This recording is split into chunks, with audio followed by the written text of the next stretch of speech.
guys. Okay, it has been a very long time since I've made a YouTube video. Like the entire semester has basically gone by, other than when I made my tribute to Grenada and that I wasn't going back for my final semester of vet school. But here I am. I finished my last semester, not of vet school, let me just rephrase that, of my didactic years of learning. So my years on the island, I finished it. I completely finished term 6 at St. George's. It's the end of my 3rd year. So now all that's left between me and that doctorate's degree is my 1 year of clinicals, which I start in January. And so that brings me to make this video of how clinical year works when you go to a Caribbean school.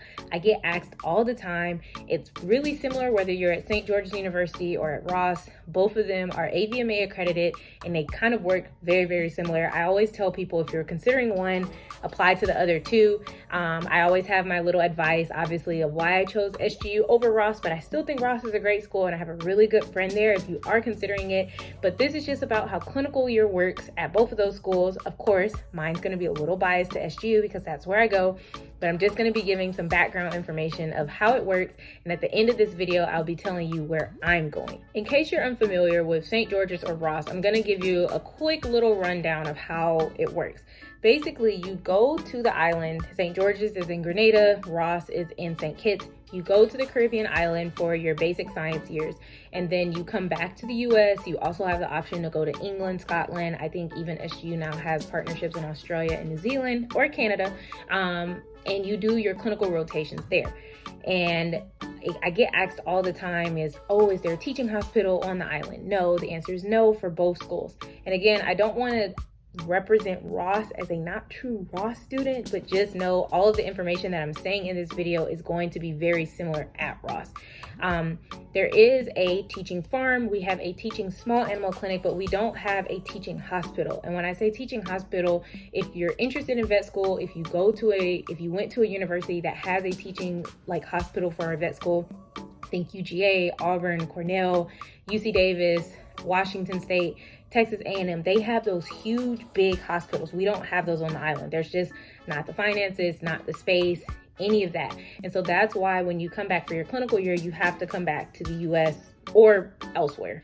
Obviously, St. George's is a traditional 4-year program. So your first 3 years, and I say term 6 because we go on a semester basis, term 1 through 6 is on the island. So years 1 through 3. At Ross, they have an accelerated program. So I don't want to get into that, but their basic science years are on the island. Then for your last final complete 12 months, you are back in the state. The next question that always comes up is, can I just go to my in-state school? You can. University of Georgia was an option for me. Am I going there? No. But some people think that, if you go to your in-state school, you'll get in-state tuition and you won't have to pay Ross or SGU's tuition anymore. But that's false. You're still a St. George's University or Ross student, so you are still paying their tuition. So for me, for my clinical year, every single semester I think runs me about $24,000. So that's 3 semesters because it's split into 3 sections of the year that I'm paying St. George's. Whether I had come to UGA, it's not going to matter. I can't get that in-state tuition. And whether I'm going out of, Georgia, for me, I'm not getting out-of-state tuition. I'm paying St. George's University's tuition. You only have to apply to vet school once. If you got in, you got in. You're at St. George's, you're at Ross maybe. You are in vet school, so you do not have to apply anywhere else again. But unfortunately, the realistic way that schools do choose where you go is through your GPA. I know a lot of people have the mentality as once you're in vet school, it really doesn't matter what your GPA is. And I mean, it doesn't. You're going to go to a clinical school year. As long as you pass all of your basic sciences, you're going to go somewhere. Are you going to go where you want to go? Now that's debatable. That should be your motivation of oh my God, I should get, my grades where I want it to be. And this is a disclaimer that I probably should have said in the beginning of the video, and that is you are going to get the same education no matter where you go. If you're watching this because you are a pre-vet student and you're wondering where you should apply and St. George's and Ross is maybe on your list, maybe it's at the bottom of your list and it's a backup school, just take into consideration that no matter where you go, Caribbean, in-state, the top school in the country, you're getting the same education as everyone else. We all take the NAVLE, we all take the board exam, and no matter where you go do your clinical year, you're still getting roughly the same required. Now, some clinical schools might boast that like University of Florida has an amazing shelter medicine program, or maybe this university, has this awesome exotics ward. Great, go there for that. But for your basic science years, I don't care if you want to be a cardiologist, an animal behaviorist, like you want to be the next greatest orthopedic veterinary surgeon, you still have to do your basic science years. And really, when you start doing specialties, that's your residency, that's after school. Yes, in your clinical year, you can step your foot into a few rotations, you get electives, you get externships, and you can go do that extra. But your first 4 years of vet school isn't going to make or break your career of where you went to school. So I know I kind of went on a tangent there, but I always want to point that out because I get asked a lot of questions about that. And it kind of makes me cringe when people are like, oh, I'm considering a school because of this. And I'm like, come on, guys, like 3 weeks of a rotation isn't going to make your career. Like if you want to be a veterinary neurologist, you have to do a residency after school. So that's my 2 cents. But back to grades. Let me get my head on right. I actually have like a little layout right behind my camera that I'm trying to stay on track because I know I talk a lot, but I really like to be thorough with you guys. So back to grades. So, and again, I'm talking about how it runs at SGU, and I'm really sure that Ross is very similar. So basically, at the beginning of your term 5, so term 5 for us is the first semester of our 3rd year, we basically have a meeting with our clinical director, and she's like, okay, this is how you're going to submit, this is how we're going to do this. And basically you submit this form, you fill out your top 4 schools that you want to go to.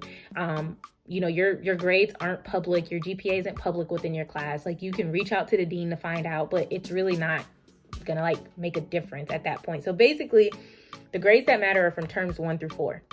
The first week of term 5, you're putting down those 4 schools, and based on everyone in your class's rank, SGU, the clinical director, and the clinical team, they come together and they say, UGA has 7 seats. So the people who put UGA as their top choice are going to get it based on their GPA. So if you're number 8 in your class and you put UGA, you're probably going. If you're number 76 in your class, UGA is your number 1, you might not get it. Most people get their first or second choice. And I mean, if you just really think about it, because I don't want to really go into the logistics, it makes a lot of sense if you really think about how it works. Some schools have 3 seats, some schools have 13 seats. Most schools have 2 to 6 seats. And so basically it's just like I don't want to say a lottery, but it's a lottery on your GPA. If the top 15 people in your class want to go to Texas A&M, and Texas A&M has 7 seats and you're number 8, you're not going to Texas A&M, but you're still number 8 in your class. So you're probably going wherever your second choice is. And so basically that's how it goes. They do take into consideration groups. So let's say like you and 2 people in your class are just super close, and you're like, hey, we all want to go to Auburn. They're going to take that into consideration. They're going to try to send you together. However, if you and your best friend are like sitting, at the top of your class, but that third person in your class is sitting at the bottom of your class, it's going to take into consideration that third person, because it's not, you can't mooch off of your friends' grades and be like, oh yeah, I'm gonna go to a better school because my friend group has better grades over here. So it kind of like, you have to think about that again too. If you have spouses, if you have kids, they take that into consideration. Like for me, Georgia's home. I hate to keep using UGA as an example. Let's say New York, let's say Cornell. And I could say like, hey, my spouse lives in New York City. So for me, going to Ithaca is closer than if I'm all the way at Texas A&M. Like I really want to go to Cornell. And if my grades are decent, they will try to like put you there. It's not going to work for every little situation, but they do take it into consideration.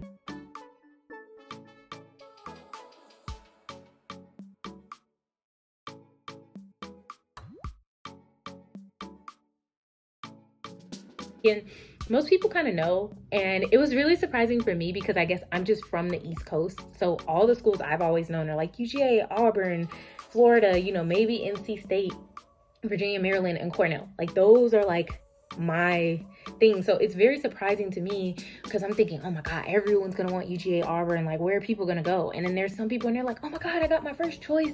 And it's University of like Missouri, or it's the University of Kansas. And I'm like, oh, you want to go there?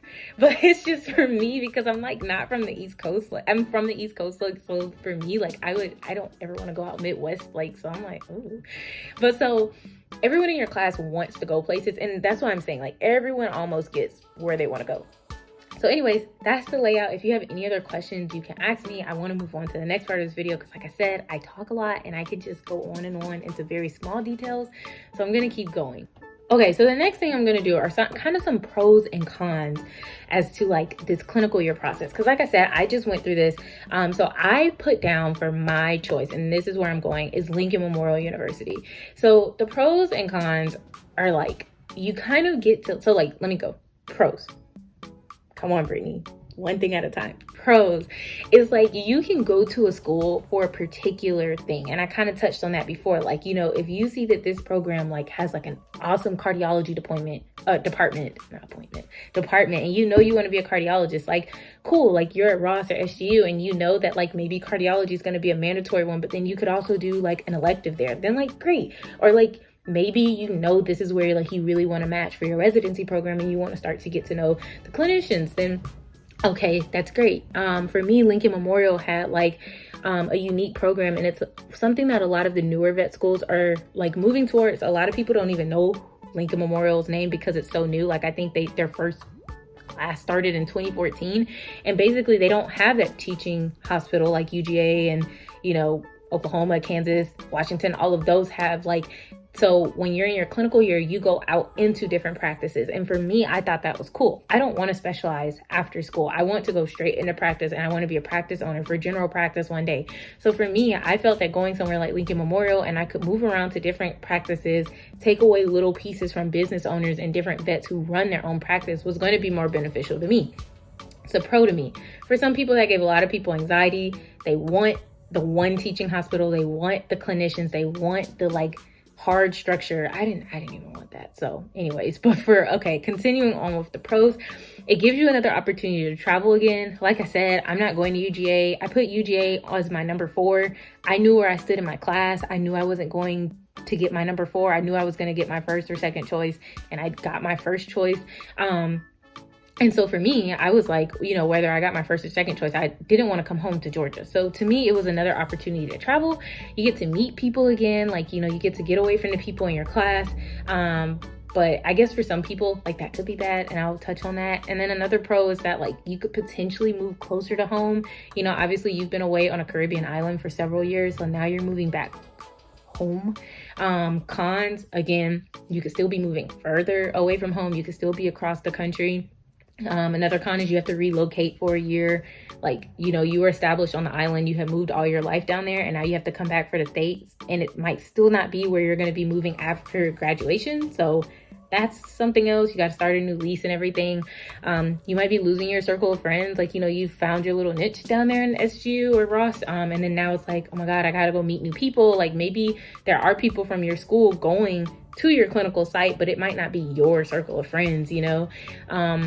And then another con is just like, you're just not straight for years in one place. Like you're moving to a new city and it's only for, you know, a year. So that could be a con, like to me, and I brush it off because I like to travel and I don't like being home. So to me, I'm like, there's are little things. But for some people, that's a big deal. When you're married and you have like multiple pets or you have children, like these big moves can be a thing, and then moving further away from your support system. So those are some things to take into consideration, especially like, I guess, if you have a family, if you have a lot of pets, like take that into consideration.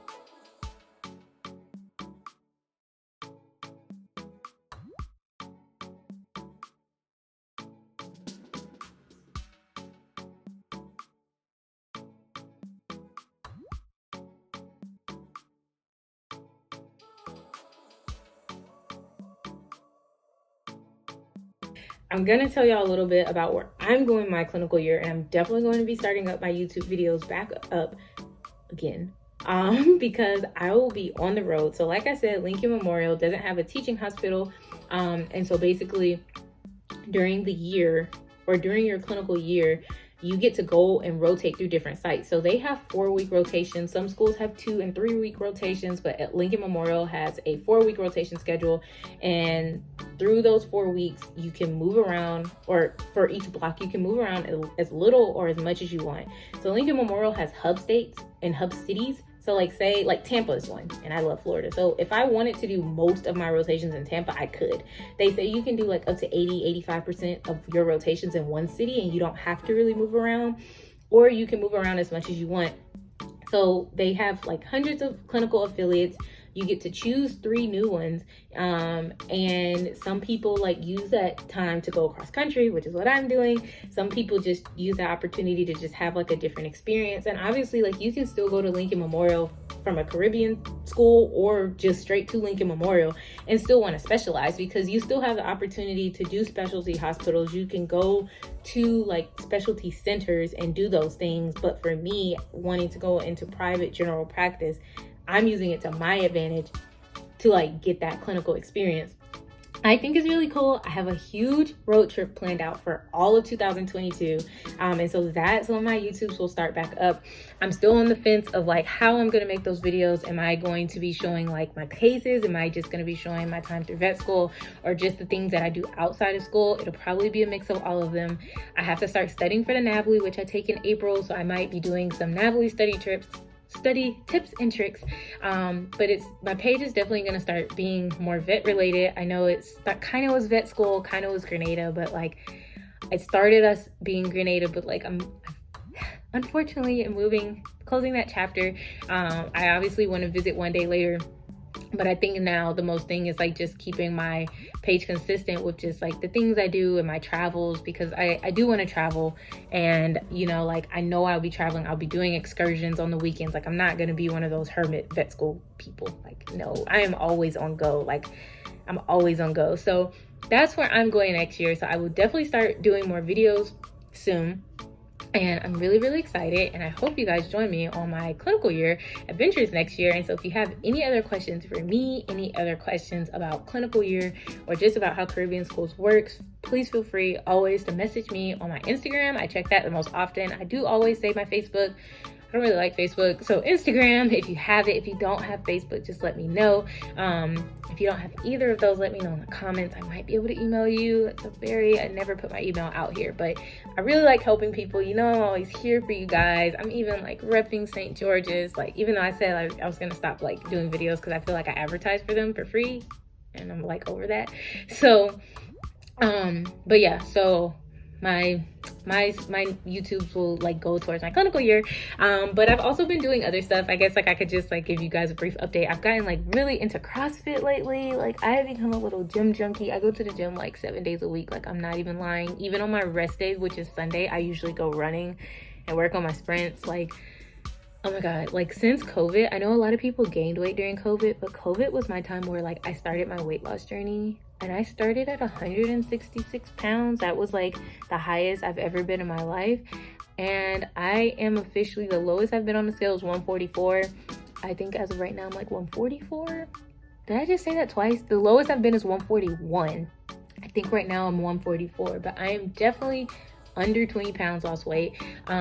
Actually, it's close to Christmas, and I hear that my gym does like a Christmas Eve WOD. So if you guys want to see that and you want to see the different things that I've been doing, I will record that guy and show you. But until next time, I know this video got really long. I hope it has been informative. Comment below some videos that you want to see, vet school related, just my life related. And like I really want to get back to my YouTubes because I miss it. I like being behind the camera. I like talking. I like informing people. So please, please, please give me ideas. I'm really going to try to be doing it because I'm going to need something to entertain myself while I'm out on the road, because I'm not going to be home and I won't have like a lot of things with me because I'm going to be just road tripping across the country. So let me know. Till next time, see you, be great, and have a happy holidays.